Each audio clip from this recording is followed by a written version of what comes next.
She works for the zoo. She graduated from there and she got a job. Crazy life situation.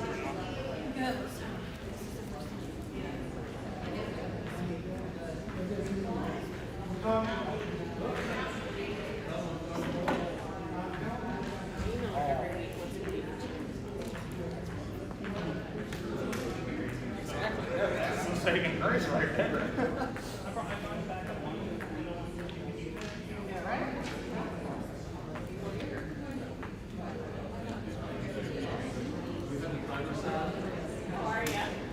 Good, how are you?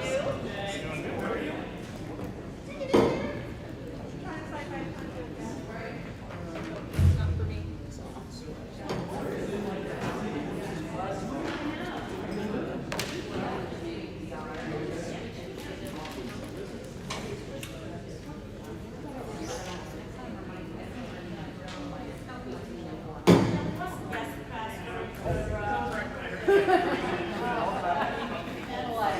The network is LLSD-S, Oh, she told me that. and the password is Lakota Wi-Fi. That's the password, all lowercase. I don't know if I can cut mine down. Well, if we have time, and now I'm gonna. I'm hoping that we can go quick enough. That would be awesome.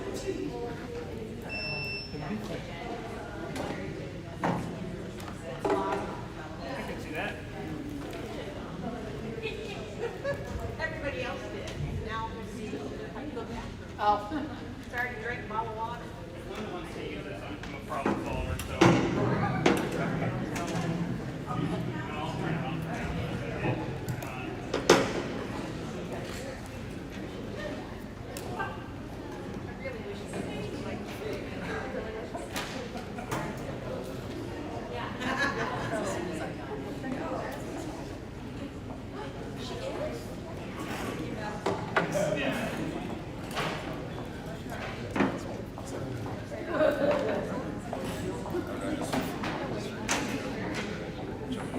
I have to go back to those weeks, because I don't know.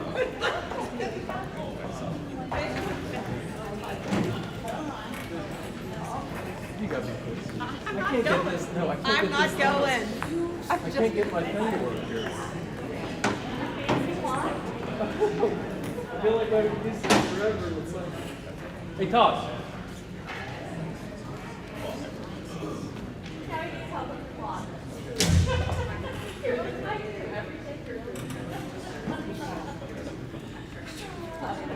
Do you remember how we sent this?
That's the way mine is.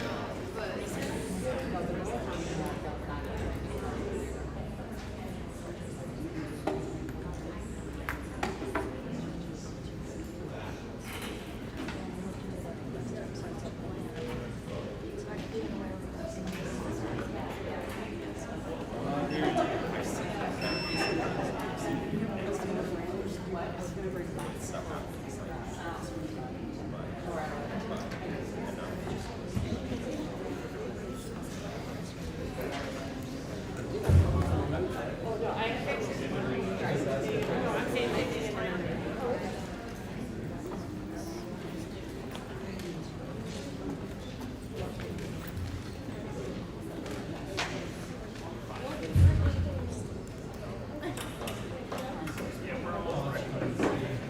just makes sense.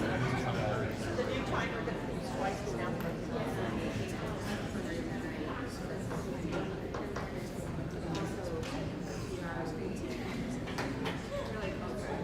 All right, let's get started. Welcome to our community listening session. We have 16 speakers for tonight. So our speakers will have 2 minutes apiece. You may talk on any topic that you would like to talk on. We ask that you be careful to limit your time to 2 minutes so that we can get through everyone who'd like to speak tonight. We'll go ahead and get started. You may sit or stand, whatever you'd like to do. Sally Folks, please state your name for the record. My name is Sally Cole. Do I use the microphone? It's up to you. It's up to you. Good evening. Oh, my turn off. Good evening. My name is Sally Quilks, and I've been in the Lakota School District now for 20 years, with my youngest graduating last month from Lakota East. I recently watched the DEI meeting from early May and am extremely upset and concerned about the behavior of one of our board members. She was disrespectful, dismissive, and downright aggressive with Mr. Card and his staff. Her lack of respect and use of racial microaggressions by using the incorrect pronunciation of names and questions of personal beliefs was way out of line. Why was she not escorted out of the meeting when she started her personal attacks? Why was she allowed to continue to sit there and berate these women? We all know that she has no place on the board. She is an interloper with a political agenda. She has no business being on any board committees. How sad that our district is being tarnished by someone who has no interest in education and wants to use the meetings like this as her Fox and Friends audition tape. Please remove Ms. Bodie from all committees. She doesn't have the maturity or professionalism to serve. Thank you. Thank you.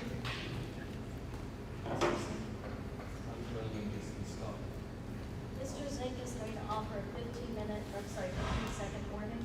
So if you just wait a minute, so you have some. Yeah, our batteries have went dead on the remote.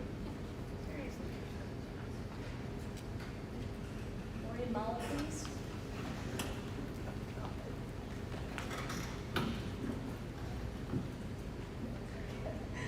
Right. Hello, my name is Maureen Mao. I have 3 girls in the district and I'm an active member of my school's PTO, a DPC representative, and will be the 23-24 president of Lakota Cares. I am here tonight as a representative of Lakota Cares, championing abilities, relationships, equity, and strengths. Last month, you heard from our Vice President, Jenna Wells, on how we truly need to partner with the district to create a culture of belonging for all students, and that this culture starts here at the top with the school board and administrators. My ask for you today is to ensure that every Lakota school building offers a sensory-friendly open house experience this coming school year. I think we can all agree that we want our students coming back into the school year to feel like they belong and are excited for school in the next school year. By meeting these needs, we can really work on helping them learn materials and focus on their education. Prior to last year, open houses have been challenging for our family, and especially for my daughter who struggles with the chaos of the open house environment. This led to us waving hello to our general education teacher and heading right back outside that door without really introducing her to much of anything. Working alongside the amazing administrators last year at Heritage, they held a sensory-friendly half-hour experience for students prior to the regular open house for students. Administrators chose who to invite to their sensory experience based on individual students' needs. Due to this accommodation, we had the time and space to meet her teacher and really explore the space that was going to be hers for some part of the day. This meant that there were less issues with transitioning into that room and a less anxious student overall. We had a great year last year, and I'm sure it was partly due to that great start. I want this experience for all Lakota students who could benefit from this accommodation. Having a sensory-friendly open house option and inviting those students who could benefit tells our students and families that they are seen and they are welcome. I ask that as a board and administration, you make it a priority that the sensory-friendly open house is available at every school this coming school year. Thank you. Diane Wyatt.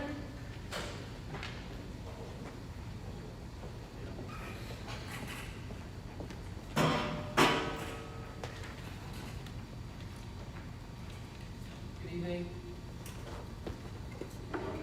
Good evening, Diane Wyatt. First and always, thank you for your service to the community, and to our schools and our kids. I have 3 items to address this evening. The first one is to thank you for the recent focus groups you conducted concerning the superintendent search. I appreciated that. I was able to attend one and had the opportunity to contribute, and I definitely felt heard. The second item I'd like to address is to again request that Lakota take action on applying for a safety grant from the state of Ohio. It appeared that there was maybe about $40 million available for school safety to be distributed. In our district, it might be helpful specifically to request monies for additional security personnel, training of those personnel, and for metal detectors in some of the schools. And finally this evening, I'd like to know who to talk to about making changes in our district and how we handle compensation for school board members. Thank you for your commitment. Thank you. Charis Peterson.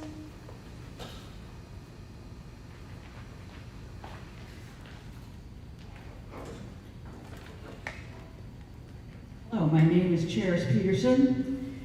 I want to emphasize once more that we must require all surveys that students take to be sent to the parents first, with the idea that their children can opt out before they are even presented with them. They are pretty much biased and leading questions. They ask these biased and leading questions, and they collect data from in-class surveys as interpreted through an equity lens of the oppressed and oppressor model, producing biased results that continues to indoctrinate students. Collected data from in-class surveys is interpreted through an equity lens of the oppressed and oppressor model, producing biased results. I've got that twice here. Some of the surveys may cover beliefs that the family has, their relationships with the school, behaviors and attitudes, sexuality, social economic status, worldviews, and gender ideology. This is not the purview of the school. It is the family, the parents who are raising their children. And this is it's an effort to slowly separate the children from their parents and to eventually have them be controlled by the state. This is straight up communism, and anyone who has come here from a communist country sees the signs and is warning everyone. We've seen many videos on this. People come from China and other countries. No amount of gaslighting from the left is going to silence us, for we know that the family unit is essential to a healthy, free country which values education based on academics with the true history and science, not behavior modification. Thank you.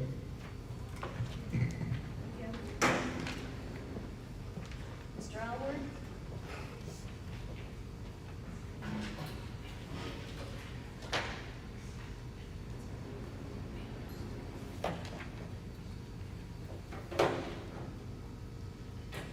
Madam President, school board members, I thank you for your time. I want to address something on your agenda, number 6A, policy committee, board policy updates. To address this issue, I compared Lakota's policy manual with the Mason City Schools and found the Mason City Schools well-written, more respectful of building principals, teachers, parents, and students. Lakota's manual overuses the word may and feels like it was written by an attorney rather than a professional educator. For example, the proposed policy tonight denies parents basic legal rights in policy number 5310. And in policy 7540.03, it is wordy and reflects a lack of flexibility for teachers and principals. I feel it may be time to reevaluate the third-party contractor that proposed tonight's changes. That company is called Neola, Neola.com. They used to be a full-service educational consulting firm, and that has changed. I have shared these changes with our treasurer, and he can share those with you when it's appropriate. Thank you for listening. Thank you. Penny Greenler?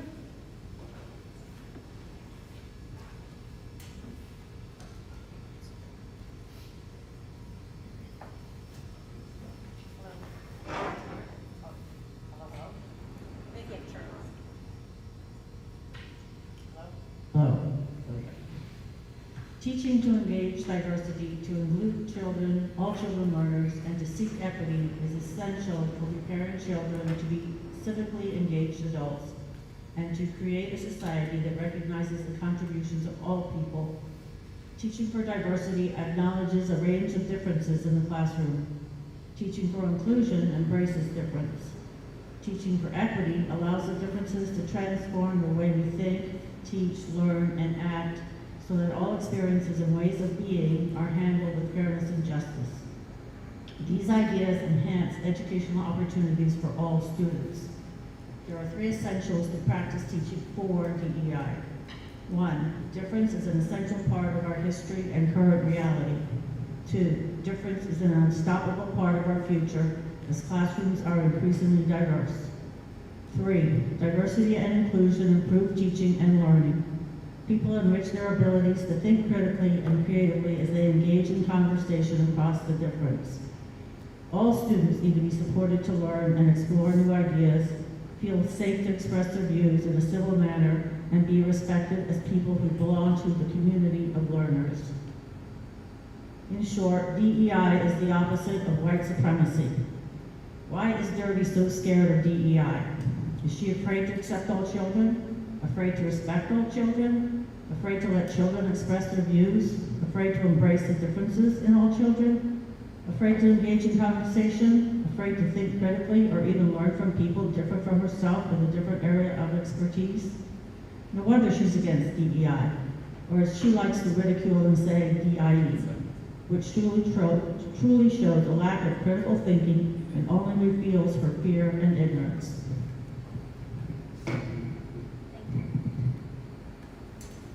Linda Nix?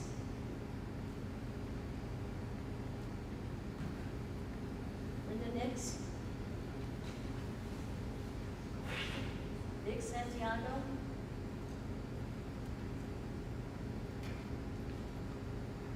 Vic Santiago? Heather Cameron?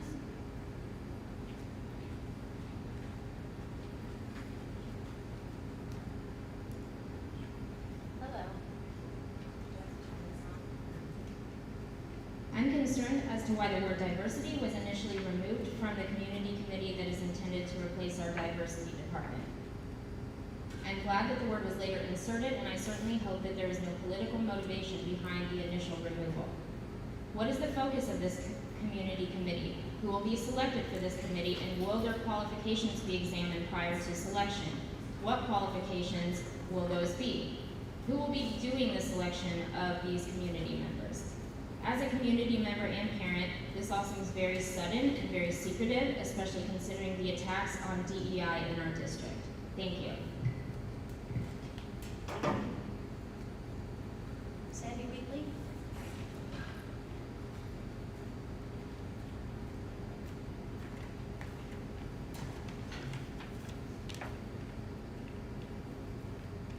Hi. Am I on? Thanks. Sandy Wheatley.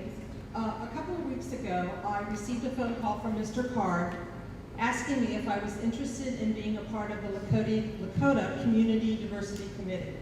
After some discussion with him, I agreed that I was pretty interested. I was excited to see the school district becoming a leader, helping our community navigate some very rich and valuable conversations. This weekend, I opened the board agenda to find the committee that Mr. Card had spoken to me about has now morphed into the Lakota Community Council. The word diversity was removed. Then, at 2:30 this afternoon, the word diversity was back in. I was going to come to you tonight to ask you, what in the world are you so afraid of that you had to remove the word diversity? Now I feel like I have to ask you, what the heck is going on? There's a sense of feeling like there's some game playing here. I'm wondering if you were afraid of the difficult conversations you might be facing this evening, so it was changed. Having been a board member previously, I know how agenda setting works, and I know that the board president has the opportunity by policy to create resolutions and bring them to the board as an agenda item. Seemed pretty resolute in what was presented as an agenda item, but now all of a sudden we're backpedaling. Why didn't we wait to hear from the community and/or your board and have a robust conversation on whether this was the right direction for the district to take? I guess I'm just coming tonight now to just say to you that I'm disappointed because something just doesn't seem right to me and feels a little fishy. Thank you. Thank you. Greta O'Neill? Greta O'Neill?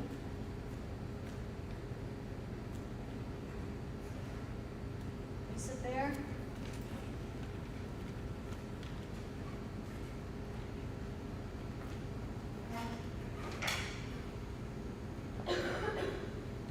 Good evening. My name is Lisa Fair, and I'm here today to express my concern over the resolution to remove the current diversity committee and replace it with the Lakota Community Council. When I learned about this resolution, I was surprised. As an active parent, a business owner, and the chair of Lakota DPC, I try to pay attention to the business of the board, and I've not seen or heard anything about this. So that leaves me with some important questions that I'm hoping can be answered tonight. First, why would the board terminate the diversity committee knowing how extremely diverse our student population is? Celebrating diversity, creating equity in education, and ensuring our classrooms are inclusive are vital to student success. The removal of any diversity program or committee suggests that we don't value the ideas, backgrounds, and thoughts of all of our students, and we don't see or celebrate their uniqueness. So I'm concerned that passing this resolution will send a wrong message that Lakota is not welcoming, and it'll have a lasting impact on the culture of our schools and forever changing our community. It could also negatively impact our future property values and prevent us from being able to attract top talent like a new superintendent. But aside from my concern over terminating this committee, I also have questions about the purpose of creating a new community committee when the board has the Community Engagement Committee already in place, which meets with organizations like the Lakota President's Council and the Lakota District Parent Council, an organization that's been in existence for 30 years and was designed to be an advisory to the board. I know how important transparency is to this board and to the parents and stakeholders. So I'm hopeful that you'll help all of us understand the rationale behind this tonight and why the removal of the diversity committee was ever considered. Thank you. Any further study?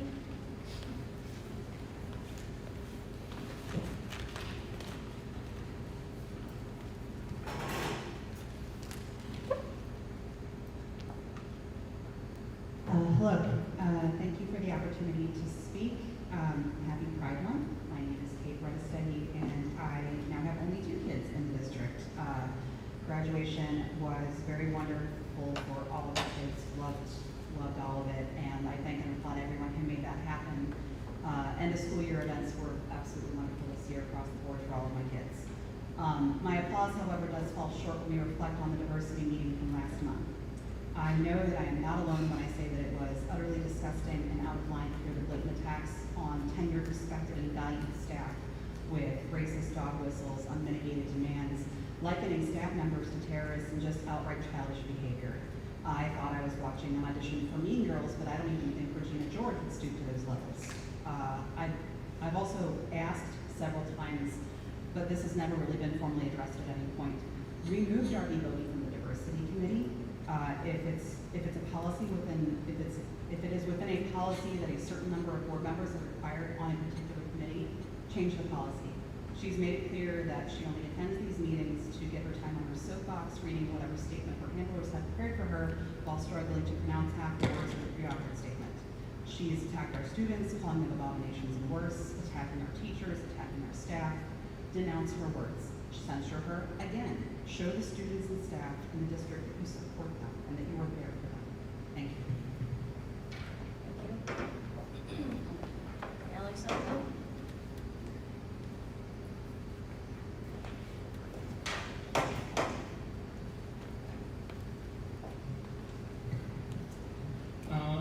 Hello. I'm just a bit confused, and I wanted to go over a quick history of things and make sure I understand what's kind of transpired over the past couple days. Others have mentioned the recent diversity committee meeting with Ms. Bodie's action, so I won't relive that. But even longer ago, Mr. Adi told people at a Tea Party meeting that he was going to, quote, fix the diversity committee. I'm not sure what that means. And Madam President, you worked with a group in the community a few years ago on a diversity initiative for the school district and ended up voting against implementing it. You were also in attendance at that meeting, but it appears some of what you, Mr. D, and Mrs. Bodie's speech about was cut from the video. Sometimes the imagination can run wild enough to fill holes, but it seems like you may want to fix the diversity committee as well. My understanding is that the agendas come mainly from you and Mr. D. So the logical thing to do after Mrs. Bodie's behavior at her last diversity meeting was to remove her from the committee, as she has no interest in even understanding what the Lodi group is working on. Unfortunately, there's a Lakota-specific board policy that says committees can either be all 5 members or 2 members. I'm guessing the original reason for that was an outdated understanding of the Ohio Sunshine Laws. I don't know. I asked how you were going to rectify this a month ago, and it has yet to be addressed. One additional issue is that Mr. D said that he was going to stop attending policy meetings as well as other committee meetings potentially. On Friday, a resolution was posted that would disband the diversity committee and create a 2-person Lakota Community Council committee, removing diversity from the name. Who knows what the intent would have been, but I have a feeling I know where it came from. I'm glad that the board has restored diversity to the name and intent of the committee, but I still think you have a problem. You need to figure out Mr. D's refusal to attend certain committee meetings. You can't just mark him absent for the rest of the term. Thanks for your time. Thank you, Christy Girdle.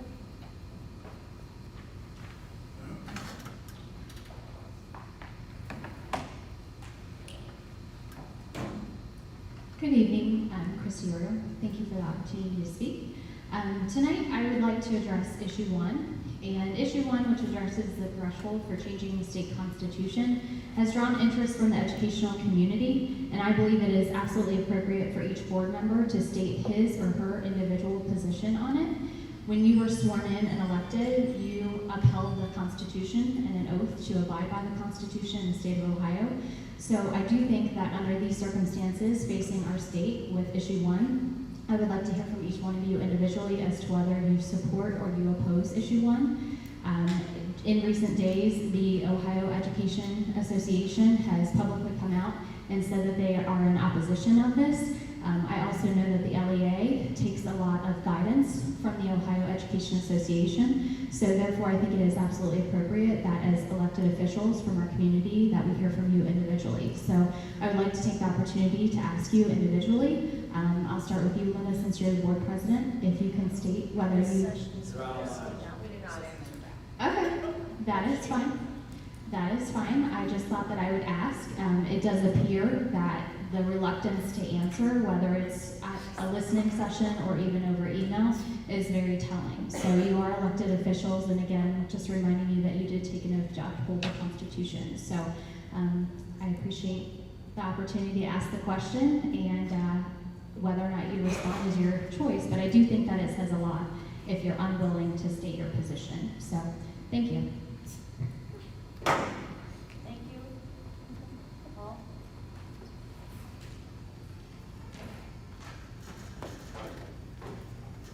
Paul Sadowski, resident and parent of Lakota grads. I want to first commend those members of the board that have shown such restraint in the face of just uncalled for insults and vitriol. I don't know that I could do the same, so hats off to you. I'd also like to remind the board of the power you have to fight fear. See it everywhere. Fear of books, fear of words, fear of history, and fear of our own children and what they might do to each other. in bathrooms and elsewhere. When we fear history, we fail to learn that from 1880 to 1920, there were 4,000 unprosecuted public lynchings of black people in the United States of America. This is 2 executions per week executed by mob justice per week for 40 years. We wonder how such things happen. It happens because of fear. Fear of what will happen if they get power, if they get the upper hand. What will they do to our wives and daughters?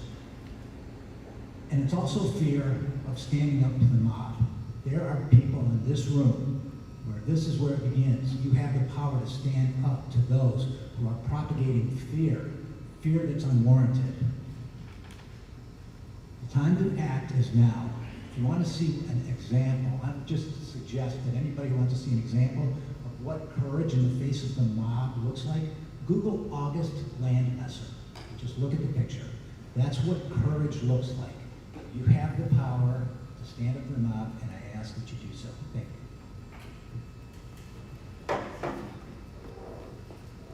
Thank you.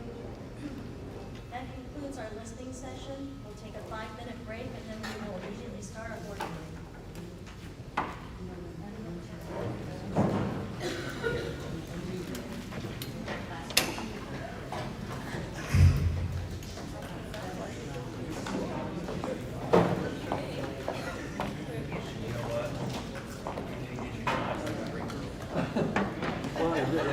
Before I do that.